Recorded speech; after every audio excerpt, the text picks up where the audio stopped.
Hello students, today we'll be continuing chapter 1 of OC Standard 12, Nature and Significance of Management. In the earlier session, we have studied about different definition given of management. We have also studied about the characteristic of management. We have studied about importance of management. Today we'll be discussing management as a science, art and profession. Management एक science है, management एक art और management एक profession है. हर एक point को individually study करेंगे. तो सबसे पहला पॉइंट कि मैनेजमेंट एक साइंस कैसे, मैनेजमेंट को साइंस क्यों बोला है? तो अगर मैनेजमेंट को साइंस बोला तो पहले ये समझना जरूरी है कि साइंस क्या होता है. तो अपन सबको पता है साइंस इज सिस्टमैटिक और एकदम स्पेशलाइज्ड नॉलेज. साइंस में बहुत स्पेशलाइज या बहुत सिस्टमैटिक नॉलेज का एप्लीकेशन होता है. वो एक सिस्टमैटिक और स्पेशलाइज्ड नॉलेज होती है. साइंस में कुछ थियोरीज होती है, कुछ रूल्स होते हैं, कुछ प्रिंसिपल्स होते हैं.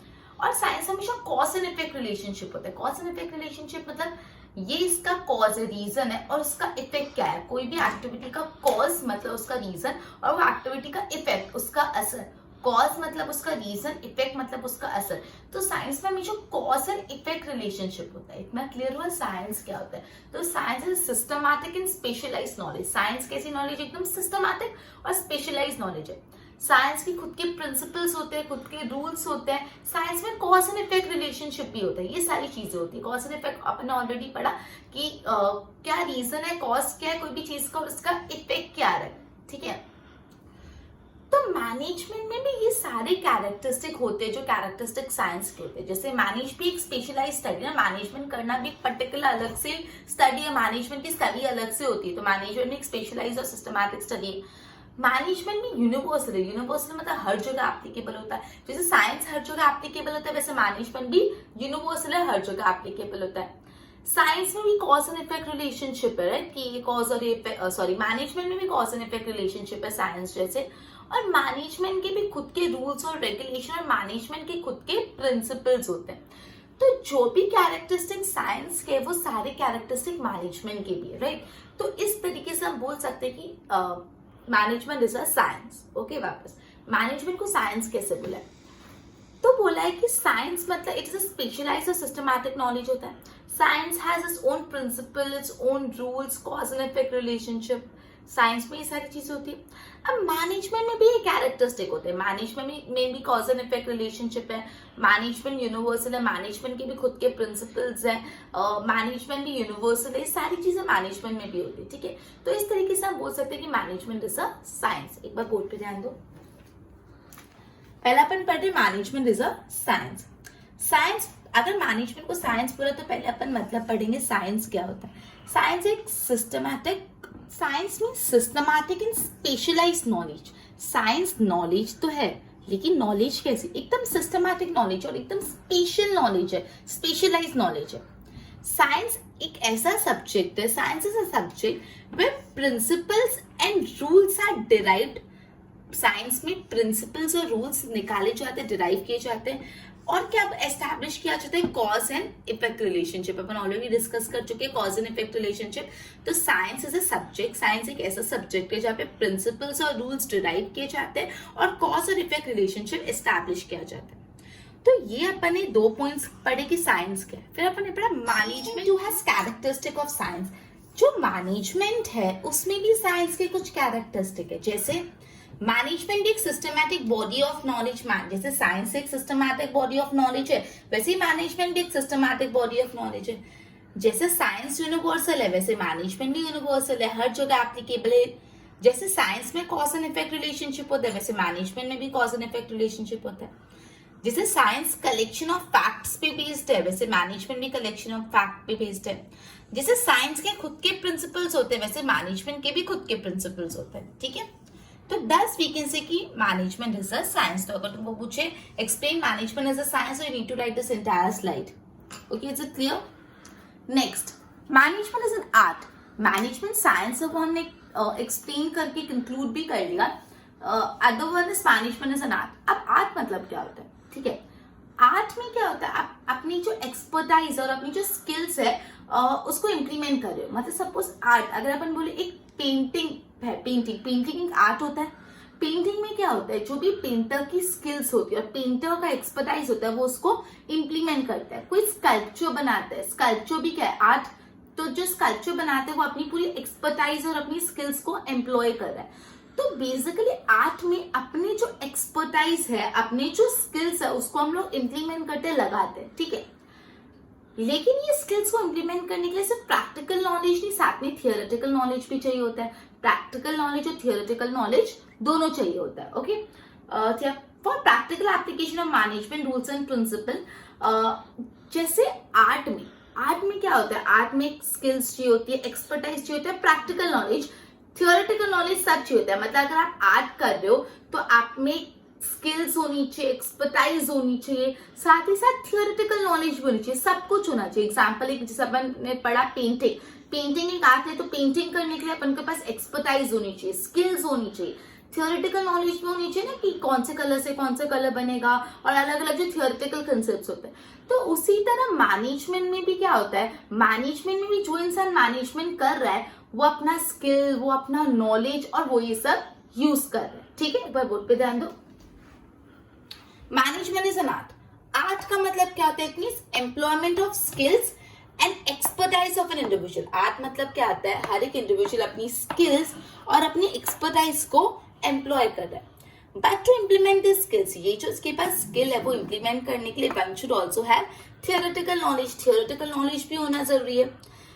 अब for practical application of management, ये मैनेजमेंट का पार्ट, ये तो इतना ही जो 2 पॉइंट है वो आर्ट के बारे में समझाया कि art means employment of skill and expertise of an individual. Art का डेफिनेशन है, आर्ट का मीनिंग बोला, और फिर बोला ये स्किल को इम्प्लीमेंट करने के लिए इंसान को थियोरेटिकल नॉलेज भी होनी चाहिए।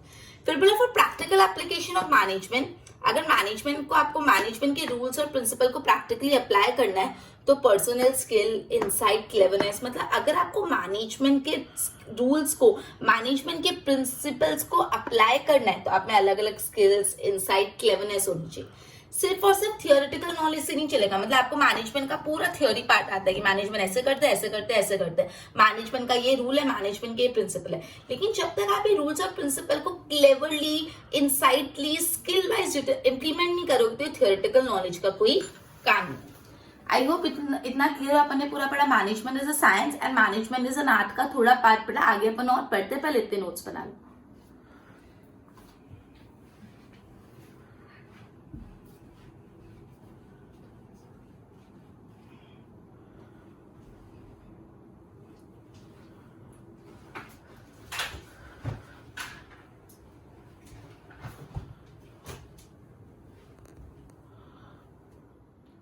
ओके, तो अपन ने ये पढ़ा कि मैनेजमेंट एक आर्ट है, तो इस आर्ट में सिर्फ थियोरेटिकल नॉलेज नहीं चाहिए, हमको प्रैक्टिकल इंप्लीमेंटेशन ऑफ नॉलेज भी चाहिए, राइट।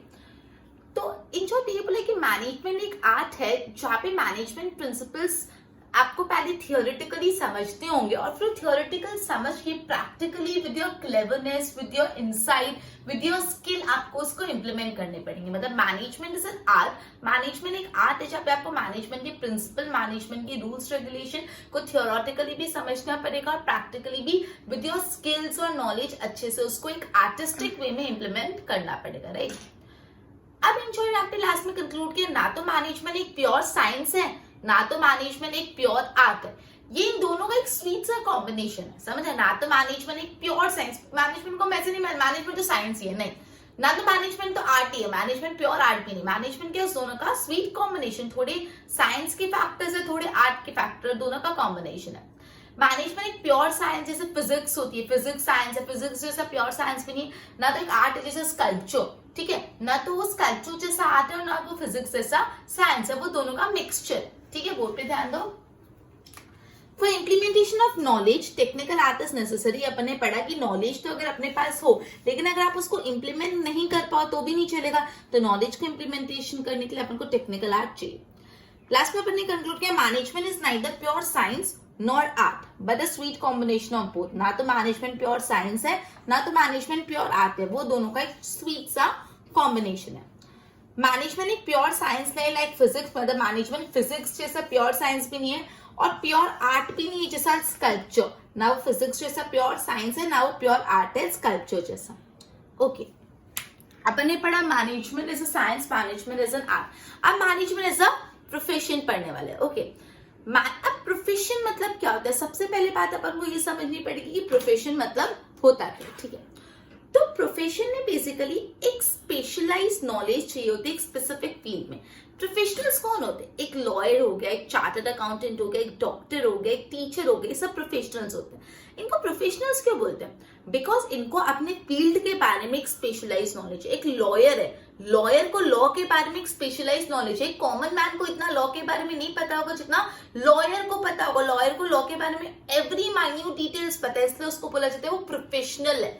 ठीक है, एक चार्टर्ड अकाउंटेंट है, चार्टर्ड अकाउंटेंट को अकाउंटेंसी, टैक्सेस और इन सब के बारे में इतना ज्यादा पता होता है जो नॉर्मल किसी और को नहीं पता होगा। तो चार्टर्ड अकाउंटेंट ने टैक्सेशन, अकाउंटेंसी इन सब में इतनी एक्सपर्टाइज हासिल कर दी है। ठीक है, तो इसलिए उसको प्रोफेशनल बोला जाता है। एक डॉक्टर है, डॉक्टर प्रोफेशनल क्यों? बिकॉज उसको मेडिकल के बारे में full fleshed in detail knowledge है, उसने मेडिकल फील्ड में प्रोफेशनलिज्म किया है। तो बेसिकली प्रोफेशन मतलब क्या होता है? एक स्पेसिफिक नॉलेज इंप्लीमेंट करें। प्रोफेशन मतलब क्या होता है? आप अपनी कोई पर्टिकुलर फील्ड ले लो, उस पर्टिकुलर फील्ड की स्पेसिफिक नॉलेज इंप्लीमेंट करो। समझ रहे हो? एक फील्ड ले लो, उस फील्ड की स्पेसिफिक नॉलेज, जैसे मेडिकल की स्पेसिफिक नॉलेज मतलब डॉक्टर्स प्रोफेशनल होते हैं, राइट?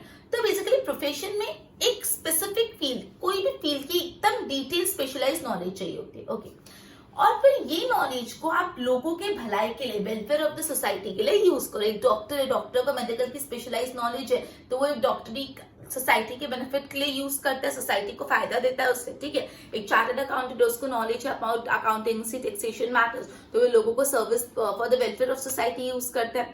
तो प्रोफेशनल के पास जो स्पेशलाइज नॉलेज होती है वो वेलफेयर ऑफ सोसाइटी के लिए यूज करते हैं। और सामने से क्या चार्ज करता है? फीस चार्ज करता है। डॉक्टर के पास आप जाते हो, अपना जो भी दिखाते हो बीमारी, और फिर क्या देते हो? आप उसको फीस देते हो। ठीक है, सिमिलर चार्टर्ड अकाउंटेंसी के पास आप अपने अकाउंट्स बुक लेके जा रहे हो, वो जो भी आपको वर्क करके दे रहा है आप उसको क्या दोगे? फीस। लॉयर है, आपका केस लड़ रहा है तो आप उसको क्या दोगे? फीस। तो इन रिटर्न जो प्रोफेशनल्स है वो क्या चार्ज करते हैं? फीस। अब प्रोफेशनल्स एग्जाम्पल हो गए lawyer, doctor, chartered accountant, teachers. Okay, clear? यहाँ पे ध्यान दो, मैनेजमेंट इज अ प्रोफेशन। सबसे पहले समझना जरूरी है प्रोफेशन क्या है। तो प्रोफेशन एक ऐसी एक्टिविटी, प्रोफेशन एक ऐसी एक्टिविटी है specialise knowledge in specific field is required. समझो, स्पेशलाइज नॉलेज चाहिए, और ये स्पेशलाइज नॉलेज कहाँ पे चाहिए? कोई भी स्पेसिफिक फील्ड में, मतलब एक फील्ड में डिटेल नॉलेज हो ना, is acquired and use for the welfare of society. A specialized knowledge in a specific field is acquired, और फिर वो किस लिए यूज होता है? सोसाइटी के बेनिफिट के लिए। और इन रिटर्न क्या चार्ज किया जाता है? फीस चार्ज की जाती है। In return fees is charge. Example बता दी, doctor, lawyer, chartered accountant, teachers. ठीक है, तो बेसिकली प्रोफेशनल मतलब क्लियर समझा प्रोफेशन होता क्या है? प्रोफेशन एक ऐसी एक्टिविटी है जहाँ पे एक स्पेशलाइज नॉलेज एक स्पेसिफिक फील्ड में अक्वायर करके for the welfare of society use की जाती है। ठीक है, अब मैनेजमेंट भी एक प्रोफेशन है, कैसे है वो अपन डिटेल में आगे पढ़ते, पहले इसके अच्छे से नोट्स बनाओ।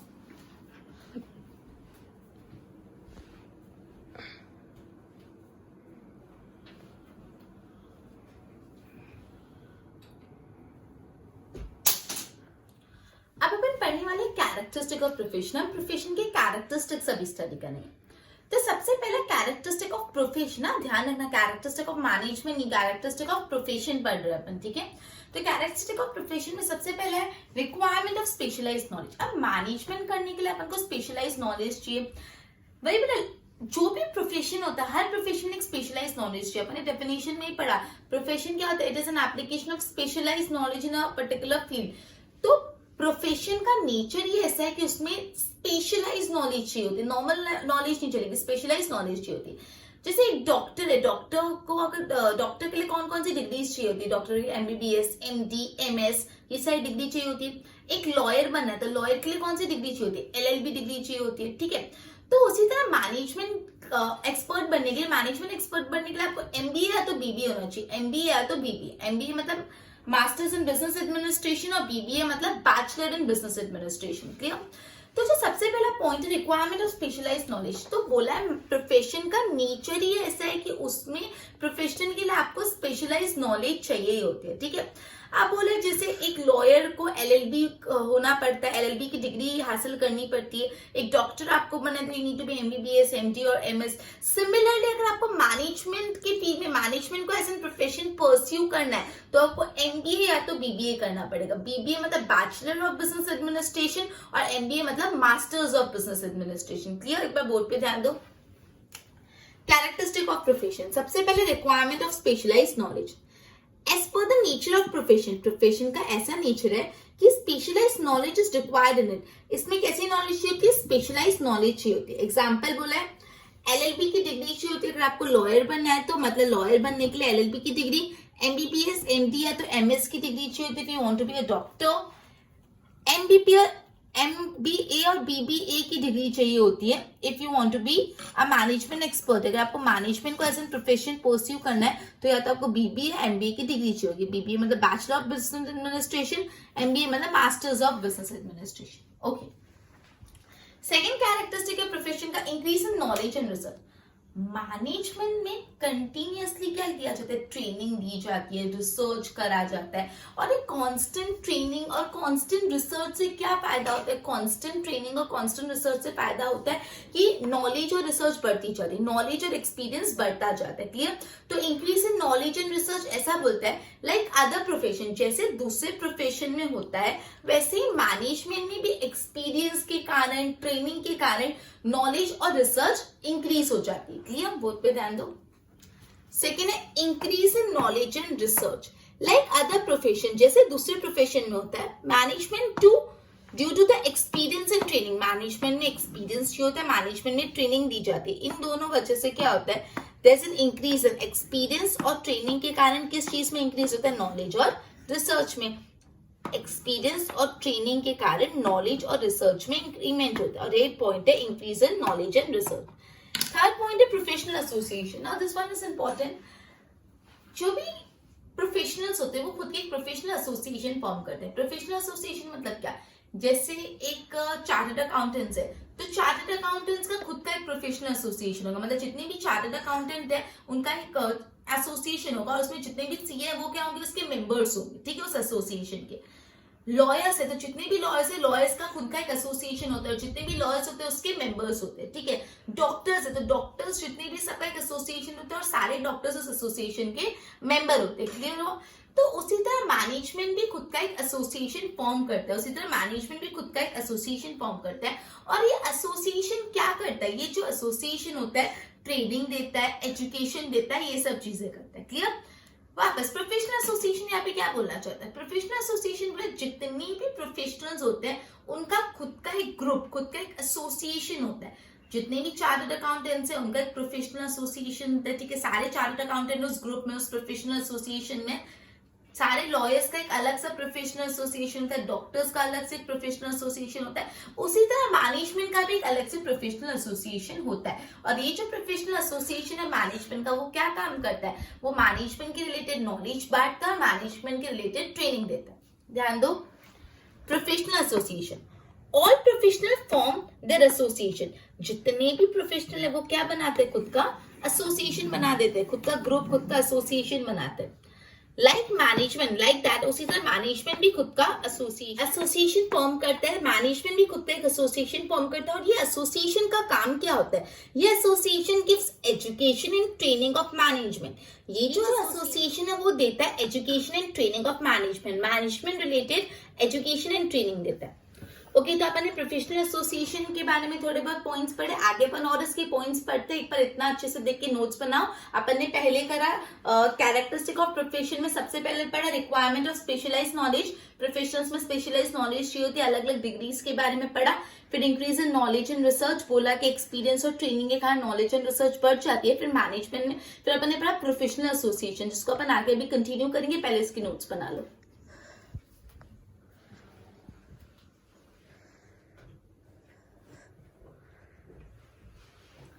ओके, अपन ने पढ़ा कि ये जो प्रोफेशनल एसोसिएशंस होते हैं, प्रोफेशनल एसोसिएशन मैनेजमेंट के रिलेटेड एजुकेशन और ट्रेनिंग इम्पैक्ट करते हैं।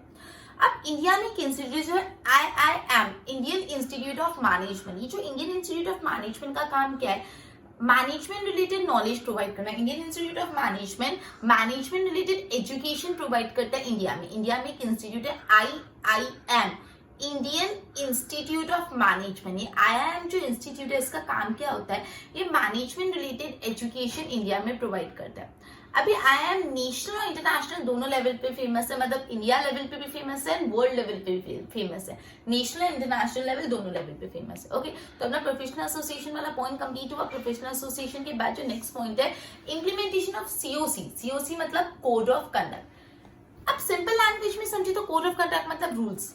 अपन ने पढ़ा कि जो भी प्रोफेशनल एसोसिएशन होते हैं, सॉरी, जो प्रोफेशनल्स होते हैं उनका प्रोफेशनल एसोसिएशन होता है, मतलब उनका एक ग्रुप होता है। तो ये जो प्रोफेशनल एसोसिएशन होते हैं उनके कुछ नियम कानून कायदे होते हैं, रूल्स और रेगुलेशन होते हैं, जिसको हम कोड ऑफ कंडक्ट बोलते हैं। COC, कोड ऑफ कंडक्ट, मतलब बिहेव करने के कुछ कोड्स होते हैं, कुछ रूल्स होते हैं, कोड ऑफ कंडक्ट। तो जो भी प्रोफेशनल एसोसिएशन के कोड ऑफ कंडक्ट है, हर मेंबर को वो कोड ऑफ कंडक्ट फॉलो करना मैंडेटरी होता है। मैंडेटरी मतलब कंपलसरी होता है, ठीक है। पहला बात है कि जितने भी प्रोफेशनल एसोसिएशन होते हैं सबके कोड ऑफ कंडक्ट होते हैं और हर प्रोफेशनल को ये कोड ऑफ कंडक्ट को फॉलो करना जरूरी होता है। जैसे अगर लॉयर का प्रोफेशनल एसोसिएशन है तो उनके कुछ कोड ऑफ कंडक्ट होंगे कि ये कोड ऑफ कंडक्ट है जो सारे लॉयर्स को फॉलो करने, तो ये मैंडेटरी फिर सारे लॉयर्स को फॉलो करने होंगे। चार्टर्ड अकाउंटेंट का एक प्रोफेशनल एसोसिएशन है तो चार्टर्ड अकाउंटेंट के जो प्रोफेशनल एसोसिएशन के कुछ कोड ऑफ कंडक्ट होंगे जो सारे चार्टर्ड अकाउंटेंट्स को फॉलो करने पड़ेंगे। क्लियर? एक बार बोर्ड पे ध्यान दो। अपन ने IIM के बारे में पढ़ा, Indian institute of management. Indian institute of management, it impacts management education in India. ये मैनेजमेंट एजुकेशन दे रही है इंडिया में, ठीक है। IIM national as well as international level पे वर्क करता है। It works for at national as well as international level. उसके बाद नेक्स्ट पॉइंट है कैरेक्टरिस्टिक ऑफ प्रोफेशन में implementation of COC, code of conduct. तो बोले ईच प्रोफेशनल एसोसिएशन, जितनी भी प्रोफेशनल एसोसिएशन है, frames code of conduct for its member. हर प्रोफेशनल एसोसिएशन अपने मेंबर्स के लिए क्या फ्रेम करता है? Code of conduct. हर प्रोफेशनल एसोसिएशन अपने मेंबर्स के लिए कोड ऑफ कंडक्ट बनाता है, ठीक है। And it is mandatory to follow COC, और ये कोड ऑफ कंडक्ट को फॉलो करना मैंडेटरी, ऐसा नहीं फॉलो करो नहीं करो चलता है, कैसे है? मैंडेटरी, ठीक है। तो implementation of code of conduct समझ आया। हर प्रोफेशनल एसोसिएशन अपने मेंबर के लिए कोड ऑफ कंडक्ट बनाते हैं और एक कोड ऑफ कंडक्ट को फॉलो करना मैंडेटरी है। ओके, लास्ट पॉइंट है मॉरल रिस्पॉन्सिबिलिटी। जितने भी प्रोफेशनल्स होते हैं ना, उनकी अपने प्रोफेशन के प्रति कुछ मॉरल रिस्पॉन्सिबिलिटीज होती है जो उनको फुलफिल करनी होती है। मतलब क्या मॉरल रिस्पॉन्सिबिलिटी? एक एग्जांपल जैसे चार्टर्ड अकाउंटेंट है, चार्टर्ड अकाउंटेंट की मॉरल रिस्पॉन्सिबिलिटी है कि कोई भी क्लाइंट की जो इंफॉर्मेशन है वो डिस्क्लोज नहीं करे, मतलब दूसरे लोगों को नहीं बताए। एक क्लाइंट ने ट्रस्ट करके अपना सारा फाइनेंशियल, सारे पैसों के मैटर, सारे टैक्स डिटेल्स एक चार्टर्ड अकाउंटेंट को जाके बताए ये सारी मेरी डिटेल्स है, और अगर ये चार्टर्ड अकाउंटेंट ये इंफॉर्मेशन किसी और को दे दे तो ये क्या होगा? मॉरल रिस्पॉन्सिबिलिटी के खिलाफ जाएगा। मॉरल रिस्पॉन्सिबिलिटी ये नहीं है। मॉरल रिस्पॉन्सिबिलिटी ये कि चार्टर्ड अकाउंटेंट के पास जो भी इंफॉर्मेशन क्लाइंट लेके आ रहा है वो उसको कॉन्फिडेंशियल रखे, डिस्क्लोज नहीं कर रखने तक ही सीमित रखे। क्लियर? तो मॉरल रिस्पॉन्सिबिलिटी का पॉइंट है कि जितनी भी प्रोफेशनल एसोसिएशंस है, सॉरी, जितने भी प्रोफेशनल्स होते हैं उनको अपने प्रोफेशन के प्रति एक मॉरल रिस्पॉन्सिबिलिटी जो उनको फुलफिल करनी पड़ती है। उसका एक एग्जांपल अपन ने पढ़ा कि एक चार्टर्ड अकाउंटेंट है, अगर क्लाइंट उसको कुछ भी इंफॉर्मेशन दे रहा है तो it is a responsibility, it is a moral responsibility of chartered accountant not to disclose such information and to keep that information confidential. Is it clear? तो एक बार बोर्ड पे ध्यान दो। Moral responsibility, all professional must be loyal to their profession. जितने भी professionals है वो अपने प्रोफेशन के प्रति लॉयल होने चाहिए, वफादार होने चाहिए, and need to fulfil their moral responsibility. अपने प्रोफेशन की तरफ वो लॉयल होने चाहिए और साथ ही साथ उनको अपनी मॉरल रिस्पॉन्सिबिलिटीज को फुलफिल करना चाहिए। Example, chartered accountant must be loyal to his client. एक चार्टर्ड अकाउंटेंट है तो उसको अपने क्लाइंट के प्रति वफादार होना चाहिए and should not disclose important information of clients। और जो भी clients की important information है वो बाहर नहीं लानी चाहिए, disclose नहीं करनी चाहिए। A chartered accountant must be loyal to its client and should not disclose important information of clients। Okay, तो ये अपने सारे कैरेक्टरिस्टिक हो गए of profession. From above characteristic it can be said कि मैनेजमेंट भी धीरे धीरे एक इंडिपेंडेंट प्रोफेशन की तरह डेवलप हो रहा है। अपन ने पढ़ा मैनेजमेंट एक प्रोफेशन है, अपने प्रोफेशन क्या होता है वो पढ़ा, फिर अपने प्रोफेशन की कुछ कैरेक्टरिस्टिक पढ़े। तो लास्ट में कंक्लूड करा कि कैरेक्टरिस्टिक को देखते देखते हमको ऐसा लग रहा है कि धीरे धीरे मैनेजमेंट भी कैसे डेवलप हो रहा है, एज ए इंडिपेंडेंट प्रोफेशन की तरह मैनेजमेंट डेवलप हो रहा है। क्लियर हुआ इतना? एक बार इसको इतने देखकर नोट्स बनाओ।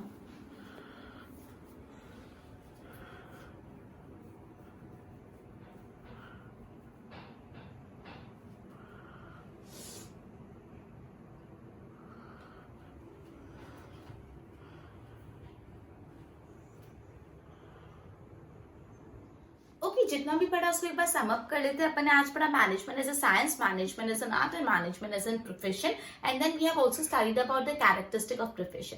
Now management as an science, so first we need to study science क्या होता है। तो साइंस एक स्पेशलाइज्ड और स्पेसिफिक नॉलेज होती है। साइंस में कॉज एंड इफेक्ट रिलेशनशिप होता है, साइंस के खुद के रूल्स रेगुलेशन प्रिंसिपल होते हैं। तो उसी तरह मैनेजमेंट की भी खुद के रूल्स एंड रेगुलेशन प्रिंसिपल्स होते हैं। मैनेजमेंट में भी कॉज एंड इफेक्ट होता है, मैनेजमेंट भी यूनिवर्सल है। तो इन सब चीजों से हम बोल सकते हैं कि management is a science, management एक साइंस का रोल प्ले करता है। फिर management is an art. Art में क्या होता है, जो स्पेशलाइज स्किल्स और नॉलेज है, स्किल्स और एक्सपर्टाइज को इम्प्लीमेंट करना। सिर्फ थियोरेटिकल नॉलेज से काम नहीं चलेगा, प्रैक्टिकल नॉलेज भी इंप्लीमेंट करनी पड़ती। तो उसी तरह आपको मैनेजमेंट के प्रिंसिपल मुंह जुबानी याद है, पूरा थियोरेटिकल आपको पता है, लेकिन you don't know how to implement it, तो वो नहीं चलेगा। आपको याद है उससे कुछ नहीं होगा, you need to implement it, और इम्प्लीमेंट करना ये एक आर्ट है, समझ रहे हो? इसलिए मैनेजमेंट को एक आर्ट भी बोला गया। फिर बोला management is a profession. Profession मतलब क्या होता है? प्रोफेशन है कोई भी फील्ड की एक्सपर्ट नॉलेज होना, स्पेशलाइज नॉलेज होना कोई भी फील्ड में। जैसे मैंने बताया doctors, lawyers, chartered accountant, teachers have a specialise knowledge in teaching, doctors have a specialise knowledge in medical, lawyers have a specialise knowledge in law. Okay, so profession मतलब कोई भी फील्ड में स्पेशलाइज नॉलेज होना। Then we study characteristic of profession. सबसे पहला characteristic है specialise knowledge. Profession में हमेशा स्पेशलाइज नॉलेज होनी चाहिए। अपन ने पढ़ा, अगर आप लॉयर हो तो आपको एलएलबी की डिग्री चाहिए, अगर आप को डॉक्टर बने you need MD, MBBS, MS की डिग्री। सिमिलरली अगर आपको मैनेजमेंट एक्सपर्ट बनना है, मैनेजमेंट को एज एन प्रोफेशन परस्यू करना है, तो you need MBA and BBA degree. MBA मतलब masters of business administration and BBA मतलब bachelor of business administration. Second profession का जो कैरेक्टरिस्टिक है वो है increase in knowledge and research. तो मैनेजमेंट में बहुत ज्यादा ट्रेनिंग, प्रोफेशंस में बहुत ज्यादा ट्रेनिंग दी जाती है, इसलिए एक्सपर्टाइज भी बढ़ जाता है। Third, professional association. जितने भी प्रोफेशन है सब अपना एक ग्रुप बना देते हैं, एक एसोसिएशन बना देते हैं। जैसे चार्टर्ड अकाउंटेंट्स हैं तो सारे चार्टर्ड अकाउंटेंट का खुद का एक एसोसिएशन, लॉयर्स तो सबका खुद का एक एसोसिएशन। उसी तरह मैनेजमेंट का भी खुद का एक एसोसिएशन है, और ये एसोसिएशन क्या काम करता है? मैनेजमेंट रिलेटेड एजुकेशन देता है। फिर मैंने IIM के बारे में पढ़ा था, इंडियन इंस्टीट्यूट ऑफ मैनेजमेंट। ये क्या करता है? मैनेजमेंट की पढ़ाई करवाता है, मैनेजमेंट की नॉलेज देता है, इंडिया लेवल पे भी और इंटरनेशनल लेवल पे भी। उसके बाद implementation of code of conduct. अब ये जो भी प्रोफेशनल एसोसिएशन होते हैं वो खुद के कुछ नियम कानून बना देते थे, form the code of conduct, मतलब कंडक्ट करने का, बिहेवियर करने के कुछ रूल्स और रेगुलेशन बना लेते हैं।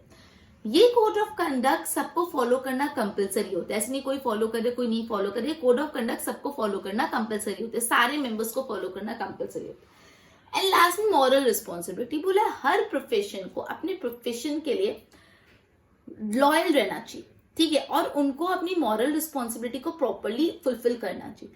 फिर एक इसका एग्जाम्पल बुक में दिया कि सपोज एक चार्टर्ड अकाउंटेंट है, उसको अपने क्लाइंट्स के लिए लॉयल होना चाहिए। जो भी इंफॉर्मेशन, अपनी सीक्रेट इंफॉर्मेशन, अपने फाइनेंशियल इंफॉर्मेशन एक क्लाइंट ने चार्टर्ड अकाउंटेंट को दी तो वो किसी और को डिस्क्लोज ना कर दे, ये उसको ध्यान रखना चाहिए। तो इन सब कैरेक्टरिस्टिक पढ़ के हमको ये बात पता चली कि मैनेजमेंट धीरे धीरे एक इंडिपेंडेंट प्रोफेशन जैसा डेवलप हो रहा है। ये अपन ये भी पढ़ा था, मैनेजमेंट ना तो एक प्योर साइंस है, मैनेजमेंट ना तो एक प्योर आर्ट है, एक कॉम्बिनेशन, एक स्वीट कॉम्बिनेशन है आपको। आई होप इतना क्लियर हुआ। एक बार इसकी नोट्स बना लो। आज का लेक्चर अपन इधर ही सम अप करते हैं। Thank you.